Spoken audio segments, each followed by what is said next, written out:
So we have an interesting voicemail that we're going to be looking at here. You can call in and leave a voicemail for 469-665-9642. Now let's hear the voicemail.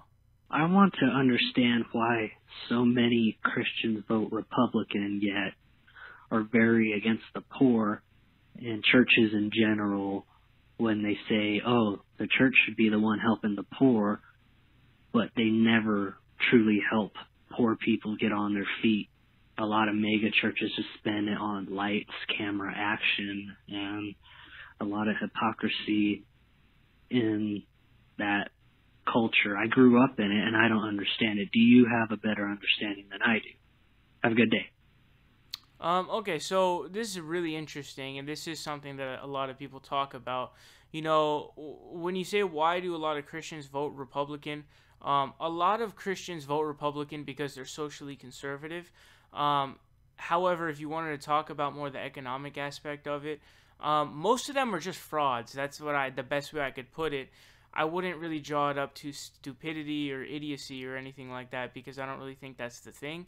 So, you know, I talked about this this pastor who had like this ridiculously expensive car, this megachurch pastor, and then I read to you guys the verse where it says that I forget exactly what it was, but it was like, you know, it's saying it's like almost impossible for a rich person to get into heaven, which means that you don't want to be rich because then you're bringing down your likelihood of going to heaven. You're not really following scripture.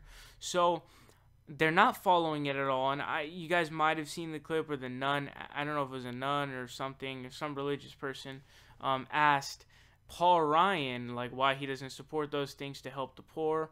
It's because they're frauds. They don't follow scripture. They're not really following scripture.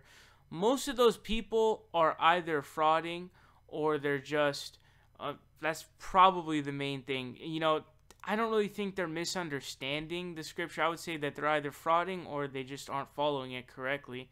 You know, someone who you could consider a good Christian who really follows it, I guess, is Jimmy Carter.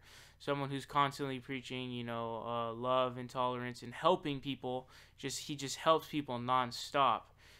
Someone like that. Now, when you're talking about mega churches, that's a whole nother level because those, you know, televangelists make so much money.